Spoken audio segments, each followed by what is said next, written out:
தமிழ் மக்களே வணக்கம். இந்த உலகம் தோன்றிய காலத்திலிருந்து மனிதனால் செயற்கையாக உருவாக்கப்பட்ட பசி, பஞ்சம், பட்டினி இதை முதலாக நாம் காசாவில் தான் பார்த்தோம். அதை தொடங்கி வைத்த பெருமையெல்லாம் எம்டி ஹெட்டட் ஹமாஸுக்குத்தான் போகும். அவர்கள் தொடங்கி வைத்த போரினால் அதிகமாக அழிந்தது அவர்கள்தான். அதைத்தான் அவர்கள் ஜெனோசைடு ஆயிடுச்சு என்று அவர்கள் சொல்லுகிறார்கள். இஸ்ரேலியர்கள் இந்த உலகில் வாழ உரிமை இல்லை என்று அவர்கள் கூறிக்கொண்டு அவர்கள் தங்கள் இன்னுயிரை மாய்த்து கொண்டு இருக்கிறார்கள். அப்பாவிகளின் உயிரையும் சேர்த்தல்லவா கொண்டு போகிறார்கள். டெரரிசத்தை ஒரு வியாபாரமாக செய்து கொண்டு இருப்பவர்கள் அவர்கள். இஸ்ரேலிய வெறுப்பு ஒரு மத வெறுப்பாக மாறிவிட்டது. இந்த உலகில் ஒரே ஒரு மதம் மட்டும்தான் இருக்க வேண்டும் என்று முடிவு. அமெரிக்காவின் நியூ ஜெர்சி மாநிலத்தின் அளவே உடைய இஸ்ரேல் என்ற நாடு மொத்தம் 8019 ஸ்கொயர் மைல்ஸ் பரப்பளவு உடையது. சைஸ் வைஸ் பார்த்தோமானா மொத்தமுள்ள 249 நாடுகளில் 153வது இடத்தில் தான் உள்ளது இந்த இஸ்ரேல். ஆனால் திறமை என்று எடுத்து பார்த்தோமானால் புதிய கண்டுபிடிப்புகளை செய்வதில், சைபர் செக்யூரிட்டியில், இராணுவ கட்டமைப்பில், வான் பாதுகாப்பில், வான்படை தாக்குதலில், ஜிடிபியில், பெர் கேபிட்டா இன்கமில் அதுதான் முன்னிலையில் இருக்கிறது. இந்த அறிவுள்ளவனை ஜெயிக்க முடியாமல் இந்த அறிவாளினால் நட்பான அவர்கள் எகிப்து, லெபனான், சிரியா, ஜோர்டான் என்று சுற்றி இருக்கும் நாடுகள் இஸ்ரேலிடம் வம்படியாக மோதி பல்செட்டு வைத்து கொண்டவர்கள்தான். இஸ்ரேல் என்ற டபுள் எட்ஜ்டு ஸ்வாடிடம் மோதி கோமணத்தை பறிகொடுத்து கொண்டு ஓடியவர்கள் தான் இவர்கள். இஸ்லாமியர்களுக்கு மக்கா, மதினா என்று 2 புனித நகரங்கள் இருக்கும் போது இஸ்ரேலியர்களுக்கும் கிறிஸ்தவர்களுக்கும் ஜெருசலம் என்ற புனித நகரம் அது என்று சொன்னதும் அது எங்களுக்கும் புனித நகரமாக்கும் என்று வம்படியாக வந்தவர்கள் இந்த இஸ்லாமியர்கள். நபிகள் ஒரே இரவில் மெக்காவில் இருந்து பறந்து வந்து ஜெருசலமில் வந்து இறங்கி அங்கிருந்து தான் சொர்க்கத்துக்கு போனதாக கதை விடுகிறார்கள். கதை சொல்லுகிறார். உங்களுக்கு பொறுக்கலையாடா? என்னோடது என்று கூறுறீங்களே. முதலில் ஜெருசலமை தலைநகராக கொண்டு இஸ்ரேலிய மன்னன் டேவிட் தான் ஆண்டு கொண்டு இருந்திருக்கிறான். பிறகு அவனுடைய மகன் சாலமன் வந்து ஆண்டு கொண்டு இருந்தான். அவன்தான் ஜெருசலமை ஒரு புனித நகரமாக பேணி காத்து வந்தவன். இந்த மாதிரி எதையுமே செய்யாமல் ஜெருசலம் என்னோடது என்று சொன்னால் இந்த உலகம் அதை நம்புமாடா? ஹிஸ்டரி பாடத்தில் தான் நீ எத்தனை மார்க் வாங்கினேன்னு எனக்கு பார்க்கணும். அமாசுகள்லாம் வரிசையாக வந்து எஸ்எஸ்எல்சி சர்டிஃபிகேட்டை வந்து காட்டிட்டு போங்க. நீங்கள் ஹிஸ்டரியில் எவ்வளோ மார்க் எடுத்திருக்கேன்னு நான் பார்க்கணும். ஜெருசலமுக்கு உரிமை கோர யூதர்களுக்கும் கிறிஸ்தவர்களுக்கும் தான் உரிமை உள்ளது. அல் அக்ஸா மசூதியை காரணம் காட்டி அது என்னோட நாடு என்று கூறுகிறார்கள். நபிகள் நாயகம் பிறந்த இறந்த நகரங்களைத்தான் நீங்கள் புனித நகரமாக கருதுகிறீர்கள், கொண்டாடுகிறீர்கள். அப்புறம் என்ன? ஹீப்ரு மொழியில் உள்ள பைபிளில் ஜெருசலம் என்ற பெயர் 600 முறை வருகிறது. உன்னுடைய நூலில் எத்தனை முறை வருகிறது? அதை சொல்லு முதல்ல.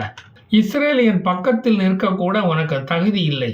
இஸ்ரேலியனின் பெர் கேபிட்டா இன்கமே $57,760. இஸ்ரேலின் ஜிடிபி $521.7 பில்லியன். கேனனாய்ட்ஸ் சிவிலைசேஷனில் இருந்து வந்தவர்கள் இந்த யூதர்கள். அவர்களை ஆண்டது இஸ்ரேலிய மன்னர்களும் ரோமானிய மன்னர்களும் ஓட்டோமன் பேரரசும் தான். அப்போதெல்லாம் தனிநாடு பாலஸ்தீன வேண்டும் என்று இவர்களுக்கு தோன்றவும் இல்லை, வாய் திறந்து கேட்கவும் இல்லை.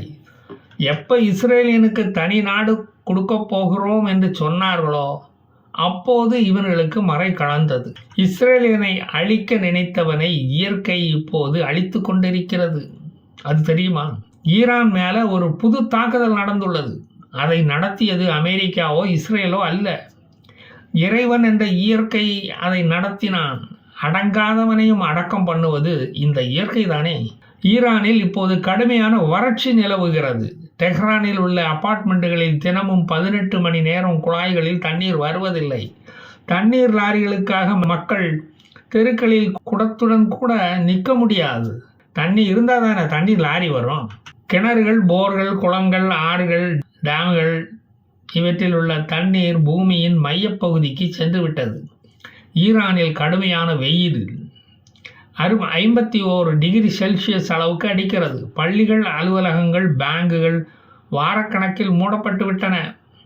ஈரானில் உள்ள நீர்நிலைகளில், டேம்களில் உள்ள நீர்பிடிப்பு பகுதிகளில் நிலம் வெடித்து பிளந்து காணப்படுகிறது. ஏசிகள் இயங்கவில்லை, ஏனென்றால் கரண்ட் இல்லை. ஈரானின் உஷ்ணத்தை இந்த ஏசி வெளியிடும் காற்று அதிகப்படுத்துகிறது. அதனால் கரண்ட் கட்டு அப்படின்னு காரணம் சொல்லுகிறது இந்த ஈரான். தண்ணீரும் இல்லாமல் கரண்ட்டும் இல்லாமல் காசா மக்கள் பட்ட அவதியை இப்போ ஈரானியர்களும் பட்டு கொண்டிருக்கிறார்கள். வீட்டில் பெண்கள் தங்கள் அங்கிகள், ஹிஜாபை அவுத்து போட்டுக்கிட்டு விசிறியை வைத்து வீசிக்கொண்டு இருக்கிறார்கள்.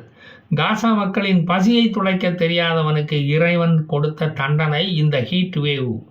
அண்டை நாடுகளான Jordan, Azerbaijan, Armenia, Turkmenistan, Afghanistan, Pakistan, Kazakhstan, Saudi Arabia போன்ற நாடுகளுடன் நல்லுறவு கிடையாது இந்த ஈரானுக்கு. இல்லைன்னா அவங்க தவிச்ச வாய்க்கு கொஞ்சம் தண்ணி வந்து கொடுத்துருப்பாங்க. இப்போ நாக்க தொங்க போட்டுக்கிட்டு அண்டை நாடுகளை எட்டி பார்த்து என்ன பிரயோஜனம்? தோண்டுனா பெட்ரோல் தான் வருது. பெட்ரோலை எடுத்து குடிக்கவா முடியும்? தாகத்தை தீர்க்க முடியுமா அதை வைத்து? ஜோர்டான் என்ற அண்டை நாடு இஸ்ரேலுடன் கொண்ட நல்லுறவால் இஸ்ரேல் அங்கு கிடைக்கும் இயற்கை எரிவாயுவை ஜோர்டானுக்கு கொடுத்துதான் ஜோர்டான் நாட்டு வீடுகளில் அடுப்பெரிகிறது.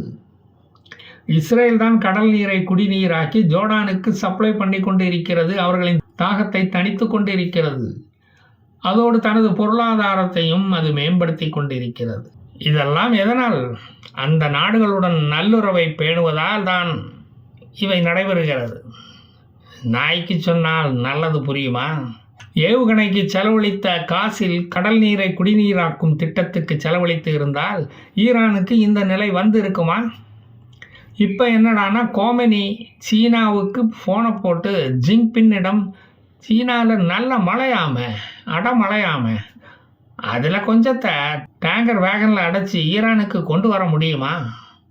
இப்போ தான் சீனாவில் இருந்து ஈரானுக்கு நம்ம ரயில் பாதை போட்டுட்டோமே, பதிலுக்கு நாங்கள் குருடாயில் தாரோம் அப்படின்னு கெஞ்சி கொண்டு இருக்கிறார்.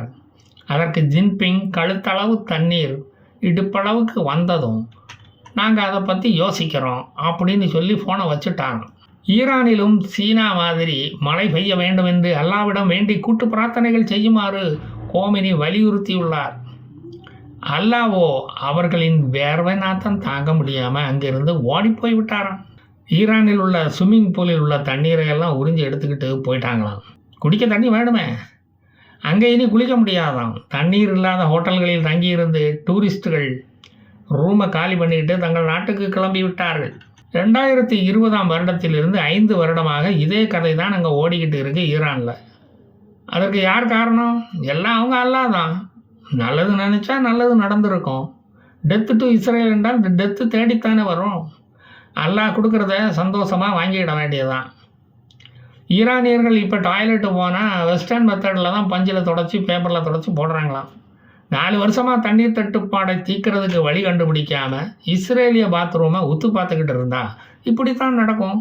அதிகமாக டாய்லெட் பேப்பரை இறக்குமதி பண்ணி குவிச்சது தான் நீங்கள் எடுத்த தடுப்பு நடவடிக்கையா?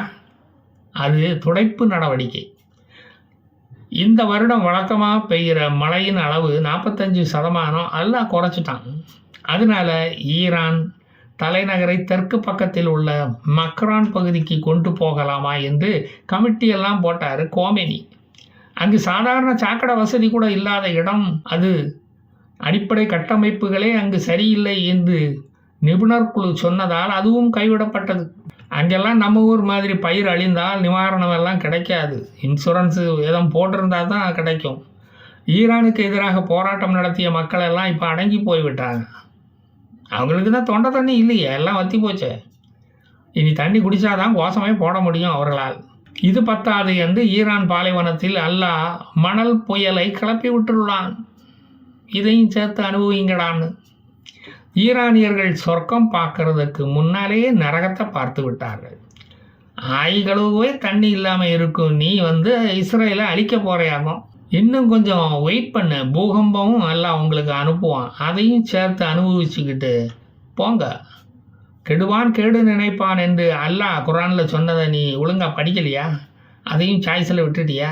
சப்ரீவர் என்ற ஊரில் கவர்னர் மாளிகை முன்பு மக்கள் கூடி, ஈரான் நாடு மக்களுக்கு ஒரு சிறை, எங்களுக்கு இங்கிருந்து விடுதலை வேண்டும், இங்கு தண்ணீரும் இல்லை, மின்சாரமும் இல்லை, இந்த நரக வாழ்க்கையிலிருந்து எங்களுக்கு விடுதலை வேண்டும் என்று மக்கள் கதறி குமரி அழுதிருக்கிறார்கள். தண்ணீரை கொண்டு வருவேன், தண்ணீரை கொண்டு வருவேன் என்று எங்ககிட்ட சொல்லிக்கிட்டு எங்களுக்கு தண்ணி காட்டுறதே இந்த கோமினியினுடைய வேலையாக போச்சு. Do something before something happens, you irresponsible rascals என்று ஒரு பெண் கத்தியது அங்கு வைரலாகிவிட்டது. அடுக்குமாடி குடியிருப்பில் குடியிருப்பவர்கள் குழாய் தண்ணீர் வரும்போது கிரவுண்ட் ஃப்ளோருக்கு படிக்கட்டுகள் வழியாக நடந்தே வந்து தண்ணீர் பிடித்து செல்ல வேண்டியதாக இருக்குது. கரண்ட் இல்லாததால் லிஃப்ட் ஒர்க் பண்ணவில்லை. ட்ரம்ப் சொன்ன நரகம் இப்போ ஈரானில் வந்து இறங்கிவிட்டது. நான் போய் ஈரானிய மக்களுக்கு தண்ணி பிடிச்சி கொடுத்துட்டு வாரேன். ஜெய் ஹிந்த்.